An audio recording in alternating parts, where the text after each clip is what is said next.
नमस्कार जी, मैं हूं पुनीत। आप देख रहे हैं एस्ट्रो ओपीडीसी प्रोग्राम में आपका तहे दिल से स्वागत करते हैं। एक बार फिर से आपके सामने हाजिर हैं और सवाल जो है वो बड़ा पेचीदा है, बहुत पेचीदा है। अब अक्सर ऐसा होता है ना कि बहुत सारे लोग जिनको कुंडली के बारे में थोड़ा बहुत पता होता है वो ऐसे सवाल कर लेते हैं, और जिनको नहीं पता होता है वो सुनी सुनाई बातों को जान के वैसे सवाल कर लेते हैं। और अगर कोई दुविधा आ गई है और उसका उपाय नहीं मिल रहा है, फिर वो सुनील जी को फ़ोन करते हैं और फिर वक्त नहीं देखते हैं, समय नहीं देखते हैं, कभी भी फ़ोन करते हैं। तो आपको बता दें, ये जो नंबर दिए गए हैं ये आपकी सुविधा के लिए ज़रूर है, लेकिन आप ये अपॉइंटमेंट नंबर्स हैं।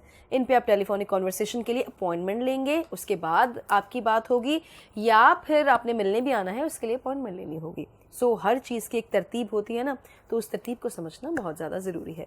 बाकी बहुत सारे लोग जो है अब मिलने भी आने लगे हैं। मैं ये नहीं कहूँगी कि कोविड का ख़तरा टल गया, लेकिन मैं ऐसा ज़रूर कहती हूँ कि लोग इसको अब नॉर्मली लेना जो है वो शुरू हो गए हैं।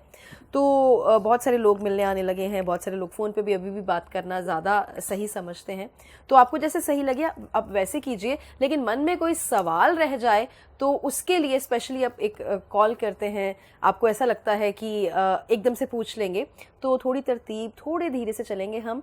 कोई बहुत इमरजेंसी है, अर्जेंसी है, तो नंबर्स पे कॉल कीजिए, अपॉइंटमेंट के लिए कॉल कीजिए, तो आपको आपकी दुविधा से दूर कर दिया जाएगा। सुनील जी ऐसा करेंगे।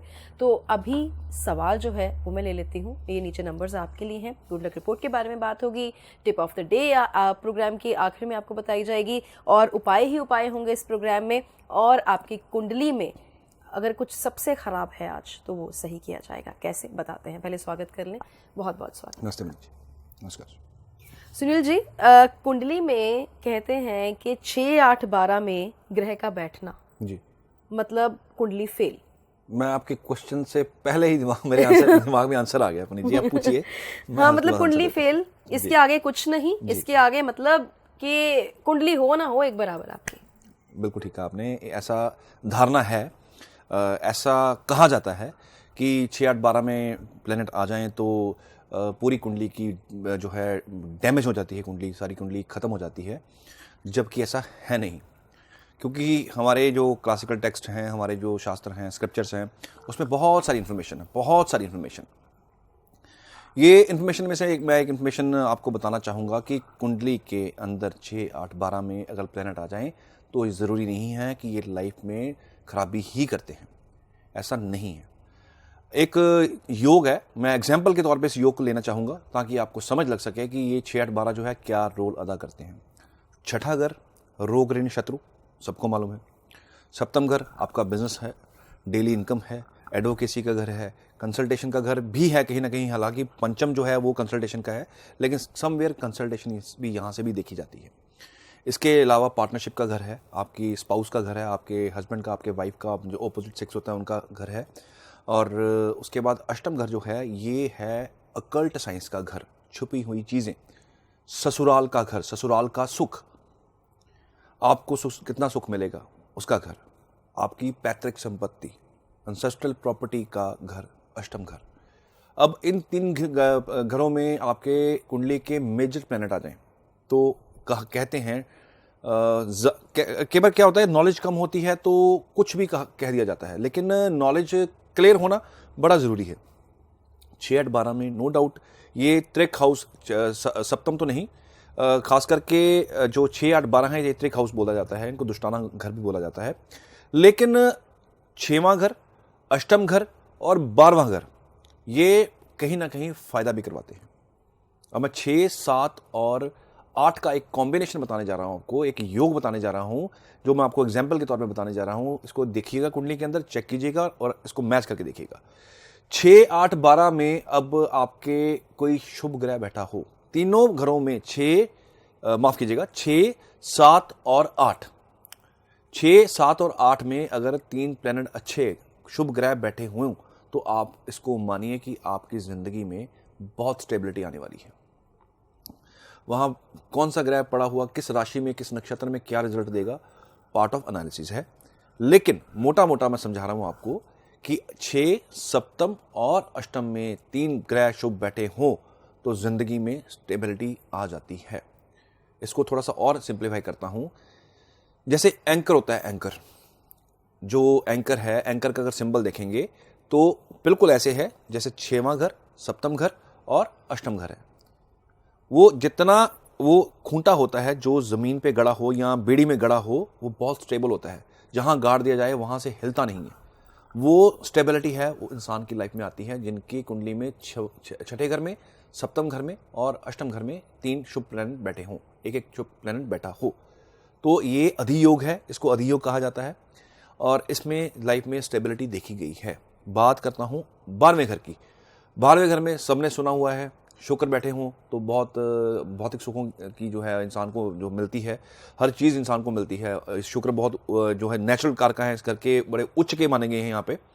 तो नेचुरल कारका नहीं है, ये नेचुरल कारका जैसा रिजल्ट देते हैं, बहुत ज़्यादा अच्छा रिजल्ट देते हैं शुक्र यहाँ पे। उच्च के माने जाते हैं काल पुरुष की कुंडली में, जिसकी कुंडली 1 नंबर से शुरू होती है। काल पुरुष की कुंडली 1 नंबर से शुरू होती है, मेष लगन से। इस घर में, इस योग में अगर 1 लगन से कुंडली शुरू हो रही है, 12वें घर में शुक्र बैठ जाए तो बहुत अच्छा माना गया है।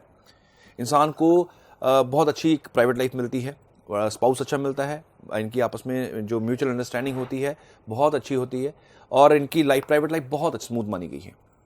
तो ये समवेयर लग्जरी की तरफ भी इशारा करता है। तो छठे घर में कोई अच्छा प्लेनेट बैठा हो तो एकदम से ये कह देना कि तेरा अच्छा प्लेनेट तो भाई इसमें पड़ा हुआ है तो अब जिंदगी में कुछ होने वाला नहीं है, ऐसा नहीं है। एक योग बताता हूं, जुपिटर अगर पड़े हों, गुरु अगर पड़े हों आपके छठे घर में, ऐसे इंसान की जिंदगी में 32 साल के बाद, 33 साल के बाद स्टेबिलिटी आ जाती है, बहुत अच्छी स्टेबिलिटी आती है। हालांकि पूरी कुंडली एनालिसिस की जाती है, लेकिन उसमें से एक छोटा सा योग है, एक समुंदर में से छोटा सा कतरा है कि जुपिटर अगर आपके छठे घर में हो तो इंसान की जिंदगी में स्टेबिलिटी आती ही आती है। इंसान स्टेबल होता ही होता है, प्रोफेशनल स्टेबिलिटी उसको मिलती ही मिलती है।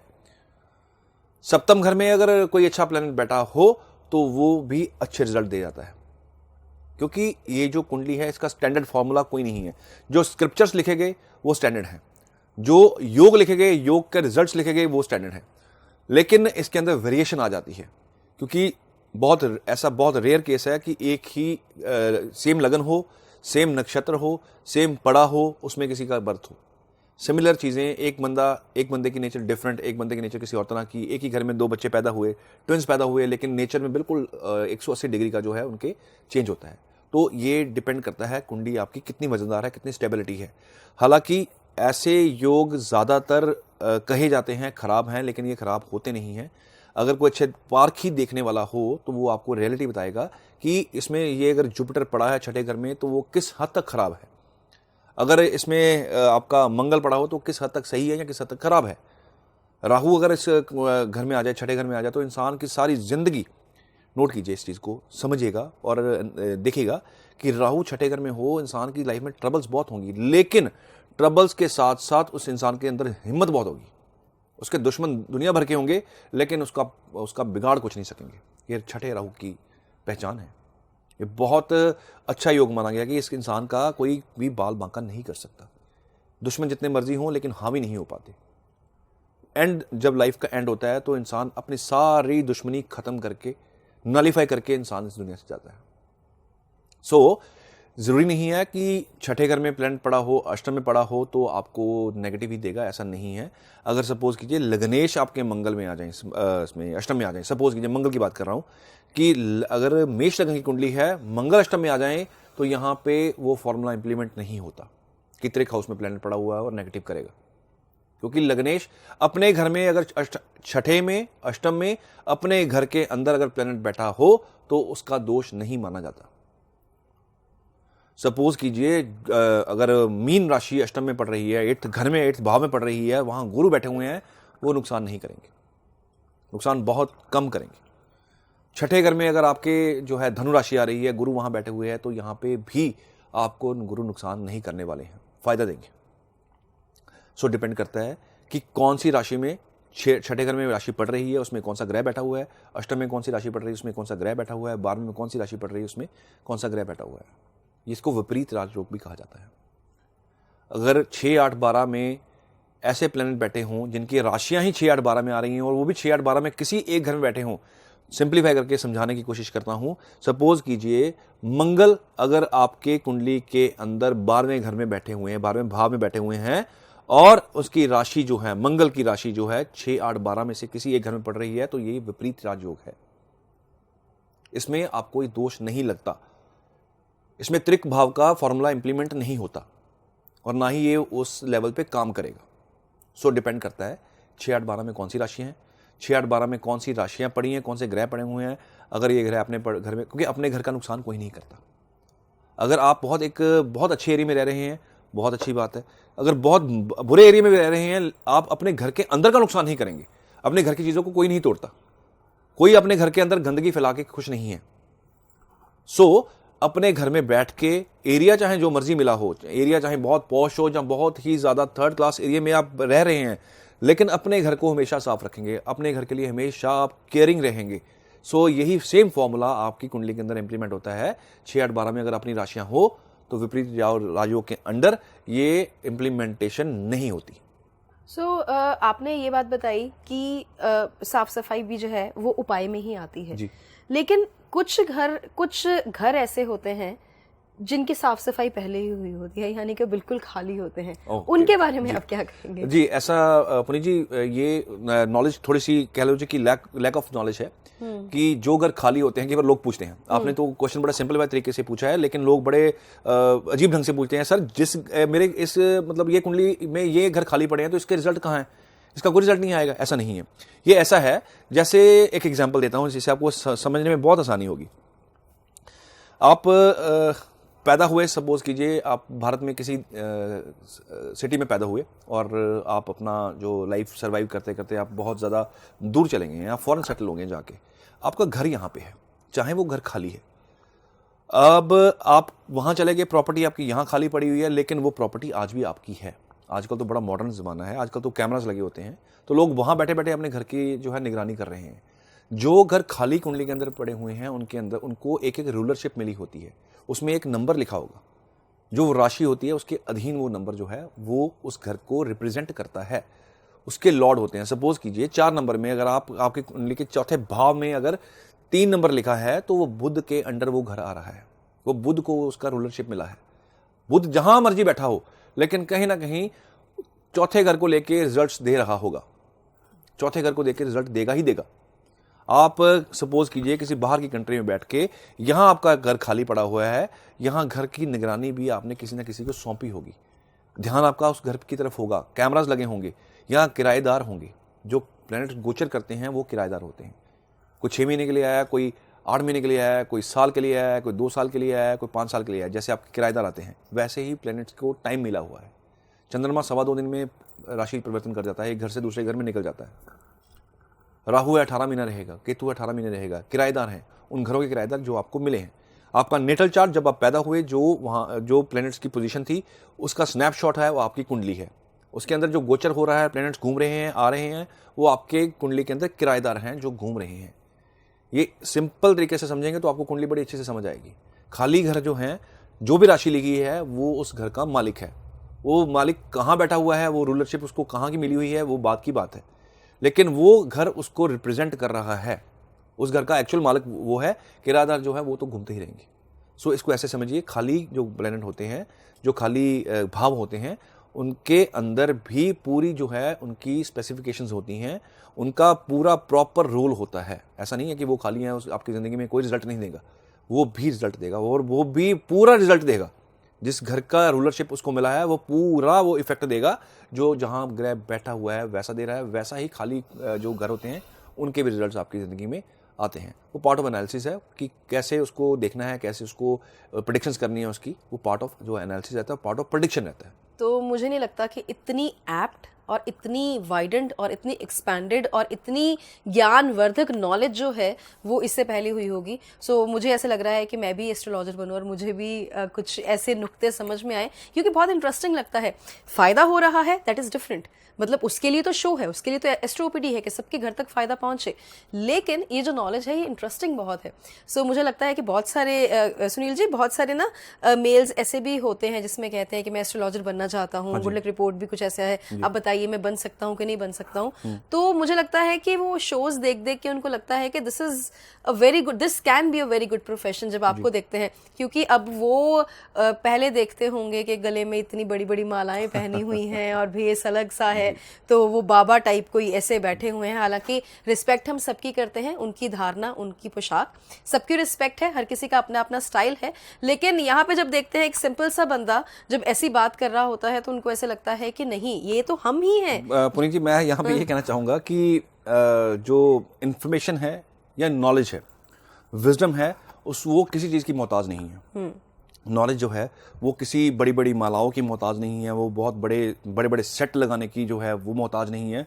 नॉलेज तो एक घर में बैठ के भी दी जा सकती है। नॉलेज होना बड़ी ज़रूरी है, इसलिए कहता हूँ कि बुक्स पढ़ा कीजिए, किताबें पढ़ा कीजिए। लाइफ के अंदर आपके प्रॉब्लम्स जो चल रही हैं वो तो चलती रहेंगी, लेकिन सीखने को बहुत कुछ मिलता है। किताबें पढ़ना, किताबें खरीदना बहुत अच्छी जो है एक आदत है। इस आदत को अडॉप्ट कीजिए। आप महीने में 2 महीने में एक किताब ज़रूर खरीदा कीजिए, पढ़ा कीजिए, उसको पढ़ा कीजिए, आपको कुछ नया सीखने को मिलेगा। नॉलेज जितनी हो, जितना, ये बहुत बड़ा समंदर है। आप एस्ट्रोलॉजी की बात करें, आप किसी भी चीज़ की बात करें, उसके अंदर पीछे कोई कारण होता है। हर चीज़ के पीछे एक लॉजिक है। अगर हवा चल रही है उसके पीछे लॉजिक है, कहीं ना कहीं से तो वो आ रही है। धूप है उसके पीछे लॉजिक है, सूर्य है उसके पीछे पूरी की पूरी साइंस छुपी हुई है। सो नॉलेज जो है वो किसी चीज़ की मोहताज नहीं है। जहां बैठ के नॉलेज बांटना शुरू करेंगे वहां से ही बटनी शुरू हो जाएगी और वहां से दूर तक जाएगी। जितनी इंफॉर्मेशन आप देंगे उतनी इंफॉर्मेशन आपके पास आएगी। मेरी कोशिश यही रहती है कि जो मैं पढ़ता हूं, जो मैं रिसर्च करता हूं, जो मैं एनालिसिस करता हूं, वो शेयर करूं आपके साथ। कई बार क्या होता है, मैं कोई रिसर्च कर रहा हूं, कुछ पढ़ रहा हूं, कोई कुंडली देख रहा हूं या उसको रिसर्च उसका कर रहा हूं, देख रहा हूं, तो कई बार बहुत अच्छे अच्छे पॉइंट्स होते हैं, मैं नोट करता हूं कि ये पॉइंट आपको बताना है, वो पॉइंट आपको आपके साथ डिस्कस करने हैं।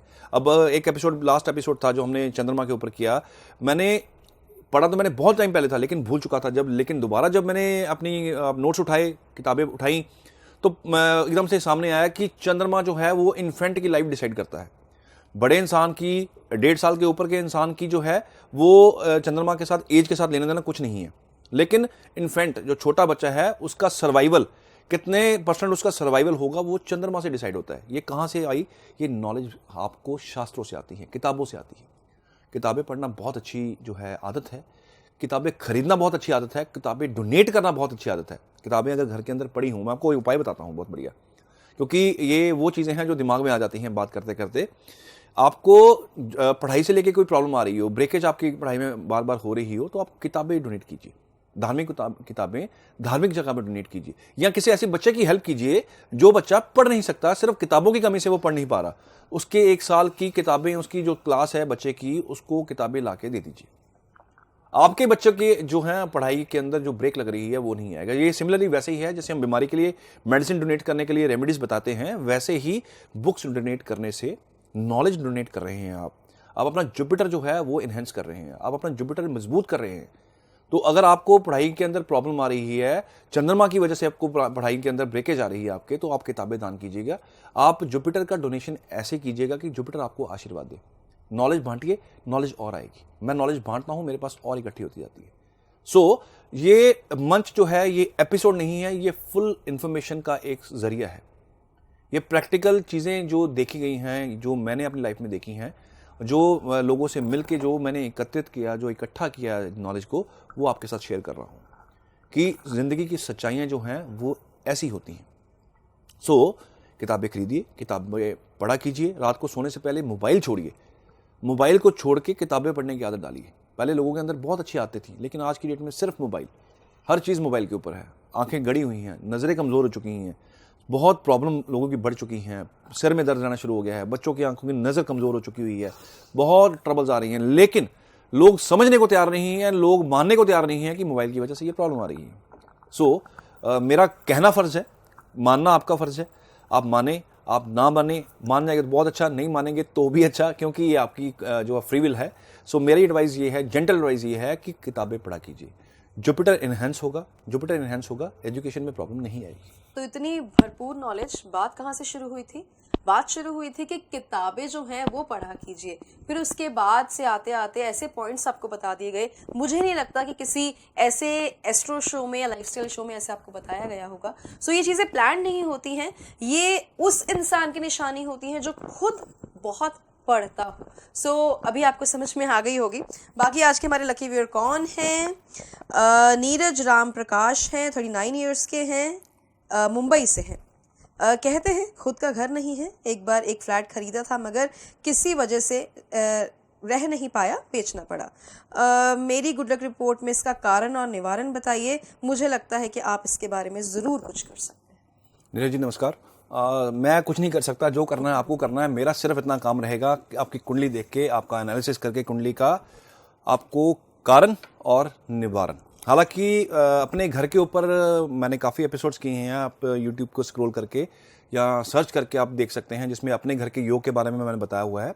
फिर भी आपकी कुंडली के अंदर आपके योग क्या कहते हैं ये चेक करके आपको रेमेडीज में जो होंगी, रिक्वायर्ड रेमेडीज होंगी, वो मैं लिख के दूंगा, वो आप कीजिएगा। अपना घर आपको जरूर बनेगा। हो सकता है कि एक एज होती है जिस एज में आपको अपने घर के अंदर जाने का योग बनता है, वो हो सकता है अब आपके कुंडली में अभी ना हो, या जब भी आएगी मैं देखूंगा कि आ गई है, निकल चुकी है या दोबारा आनी है। वो टाइम पीरियड निकाल के प्लस आपको उपाय जो होंगे वो आप कीजिएगा, और इसके बाद आपको जो रिपोर्ट मिलेगी उसके बाद जो उपाय आप करेंगे उसके बाद आपको कहीं ना कहीं ये चीज़ जो आपकी शिकायत है अपने घर वाली, ये आपकी ज़रूर दूर हो जाएगी। तो बात जो है वो घर की हुई है, अपने घर की हुई है, और अपने घर के ऊपर हम अक्सर बात करते हैं क्योंकि बहुत सारे लोगों का ये प्रश्न भी रहता है और बहुत सारे लोग इस बारे में आते भी हैं कि हमारा अपना घर नहीं है, तो उनको उस मुताबिक जो है वो उपाय बताए जाते हैं। तो हमने जो बात की है आज वो बहुत ही डिटेल्ड में की है, क्योंकि जब भी हम डिटेल्ड कोई बात करते हैं तो हमारा मकसद यही होता है कि आपके घर तक जो है वो बात पहुंचे, और बात भी आज घर की ही थी। बात आज 6, 8, 12 की थी, और आपको मुझे लगता है कि बहुत सही से ये समझ आ गया कि हर चीज़ का जो उपाय है वो होता है। अगर जाते जाते दर्शकों को टिप ऑफ द डे तो हम देंगे ही, लेकिन कुछ वक्त में हम जाते जाते ये लोगों को इतना संदेश जरूर दे सके कि 6, 8, 12 वाली कुंडली को कंसिडर तो वो करें, मतलब इस तरीके से करें कि उसको लाइटली नहीं लें, क्योंकि बात तो ये बड़ी है। अगर ये कह दिया कि सब कुछ पॉजिटिव होगा तो इसका मतलब ये नहीं है कि उसको हल्के में लें, वो कुंडली जरूर आके दिखाएं। जरूर हम नेक्स्ट एपिसोड में कोशिश करेंगे कि 6, 8, 12 वाली कोई कुंडली आपको दिखाएं जिसमें ऐसे योग बने हो, जिसमें मेजर प्लैनेट्स होते हैं वो 6, 8, 12 में पड़े होते हैं। मेरे पास बहुत सारी कुंडली ऐसी पड़ी हुई हैं जो मैंने रिसर्च करके रखी हुई हैं, उसमें ये योग हैं। क्योंकि जब मैं वैसे सुनील जी, ऐसी कुंडली आपके पास अमूमन कितनी परसेंटेज रहती है ऐसी कुंडलियों की? जी ये डिपेंड करता है कि क्योंकि ये इसका कोई फिक्स फिगर नहीं है कि इतनी कुंडलियां आएंगी। डिपेंड करता है किसका जन्म किस टाइम पे हुआ और उसके वो 6, 8, 12 में जो है मतलब ऐसी आती हैं, अक्सर आती हैं। हाँ जी आती हैं। बहुत सारी कुंडली ऐसी आती हैं मेरे पास रिसर्च की हुई कुंडली, क्योंकि एक तो हमारी क्लाइंट जो रेगुलर रहती है वो तो रहती है, वो मैं ज़्यादा नोट नहीं करता। कोई यूनिक केस हो तो उसमें को मैं ज़रूर अपने पास रिसर्च के लिए रखता हूँ, लेकिन ऐसे कुछ मेरे पास जो है कुंडलियाँ पड़ी हुई हैं। पीछे हमने एक कुंडली डिस्कस की थी जिसमें कुछ कुल देवी का एपिसोड था, जिसमें मैंने ये कुंडली दिखाई थी जिसमें छठे घर में कितने सारे प्लैनेट पड़े हुए थे, लेकिन वो इंसान one of the multi millionaire जो है दिल्ली के बहुत बड़े व्यवसायी हैं जिनकी वो कुंडली थी, उनके मैक्सिमम मेजर प्लैनेट्स जो हैं, इंपॉर्टेंट प्लैनेट्स वो छठे घर में पड़े हुए थे। तो यहाँ पे मेरे पास कुछ कुंडलियाँ ऐसी पड़ी हुई हैं जो मैंने रिसर्च की अपनी उस पूरे टेन्योर में, तो वो हम आप कोशिश करूंगा मैं आपको दिखाऊं, जिसमें आपको ये बताऊं कि ये इंसान किस लेवल तक कामयाब है और किस तरह ये कामयाब है। कामयाबी ऐसे नहीं आती, बड़ी मेहनत लगती है, किस्मत लगती है आपकी, और ज़िंदगी के तजुर्बे लगते हैं, फिर जाके इंसान कामयाब होता है। आज हम इस मंच पे खड़े होकर बात कर रहे हैं तो उसके पीछे बहुत मेहनत है, बहुत रिसर्च है, बहुत सारा जो स्ट्रगल रहा है इसके पीछे।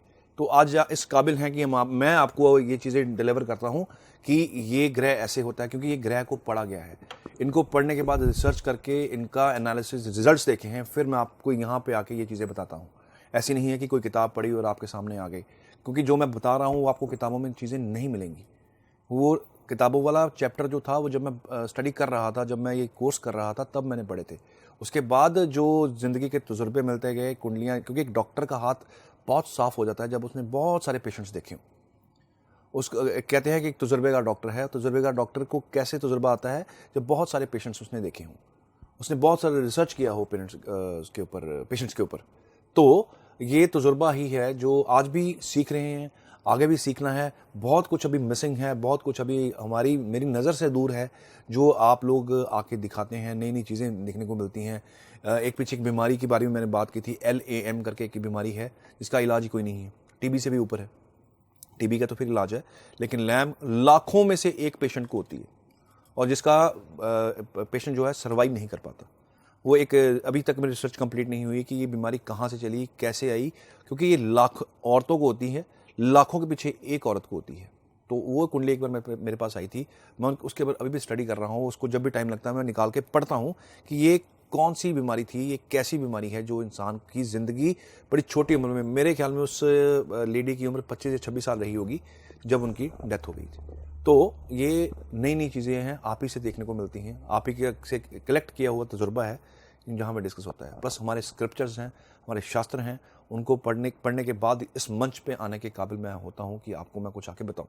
सो रिसर्च चलती रहेगी, इन्फॉर्मेशन जो है ऐसे ही बढ़ती रहेगी, इन्फॉर्मेशन भी आपको देता रहूँगा, नॉलेज भी आपको देता रहूँगा, ताकि आप अपनी कुंडली को कुछ हद तक खुद पढ़ सकें और ऐसे लोगों से बचें जो मिसगाइड करते हैं और मिसगाइड करके आपसे पैसे एड़ने की कोशिश करते हैं। सो हमने उन चीज़ों से बचना है, हमने खुद इतनी नॉलेज लेनी है। इलाज आपका गलत कोई नहीं कर सकता अगर आप खुद नॉलेज रखते हैं, ये बात याद रखिएगा। अगर आपको किसी चीज़ का भेद पता है तो कोई आपको मिसगाइड नहीं कर सकता। इस एपिसोड का, इस शो का, एस्ट्रोपीडी के मंच का यही मकसद है कि आप फुल ऑफ इंफॉर्मेशन आपके पास होनी चाहिए, आप फुल ऑफ इंफॉर्मेशन हो, आपको किसी तरह की कोई मिसगाइड ना कोई कर सके, मिस यूज़ ना कर सके, आपकी कुंडली का योग बड़े बड़े बोल के खतरनाक वाले आपको डराया ना जा सके।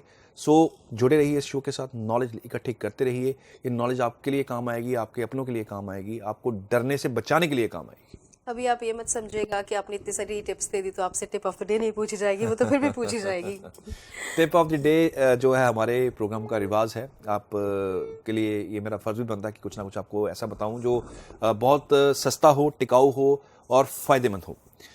आप अपने घर के अंदर जितना भी इलेक्ट्रॉनिक्स आपके काम में नहीं है, जिसको 6 महीने से ऊपर जो इलेक्ट्रॉनिक्स है पड़ा हुआ है, जो काम में नहीं है, नेचुरल सी बात है, जो 6 महीने से ऊपर पड़ा हुआ है वो काम का नहीं होगा, उसको निकाल दीजिए। राहु बैलेंस होगा, राहु कुंडली के अंदर बैलेंस होना बहुत ज़रूरी है। आपकी लाइफ के अंदर राहु की एनर्जी बैलेंस होना बड़ा ज़रूरी है। जितना भी रुका हुआ, खराब, टूटा फूटा जो आपका इलेक्ट्रॉनिक्स होता है वो सारा उठा के, कबाड़ जितना भी पड़ा हुआ है उठा के इसको फेंकिए, क्योंकि दिवाली आने वाली है। दिवाली आने से पहले पहले ये सफाइयाँ कीजिए और ये जो जितना भी रुका हुआ इलेक्ट्रॉनिक है सारा घर से निकालिए। रुकी हुई घड़ियाँ घर से बाहर निकालिए, अगर घड़ियाँ चलने आपकी रुकी हुई हैं उसमें सेल डालिए, चलाइए। रुकी हुई घड़ी मत रखिए, इलेक्ट्रॉनिक्स रुका हुआ मत रखिए। जितना सफाई रखेंगे, जितना इलेक्ट्रॉनिक्स साफ सुथरा रखेंगे, यूज करने वाले रखेंगे, राहु आपकी लाइफ में और कुंडली में बैलेंस रहेगा। तो फिर मुझे लगता है कि ये तो सबसे पहले मैं ही घर जाके करने वाली हूँ। बहुत सारा ऐसा सामान पड़ा हुआ है जो कि ऐसे ही पड़ा हुआ है, फेंकने का दिल नहीं करता। होता है ना कभी लेडीज के मन में कि शायद ये कहीं काम आ जाए, लेकिन आज वो मैं अपना दिल कहते हैं ना कि उसको कहीं ना कहीं संभाल के तो मैं वो सामान जो है वो पूरा बाहर फेंकूंगी। ऐसे भी पुराना सामान जाएगा तो ही तो नया आएगा ना। तो आप अपना बहुत बहुत ध्यान रखिए, त्योहारों को एंजॉय कीजिए। धन्यवाद।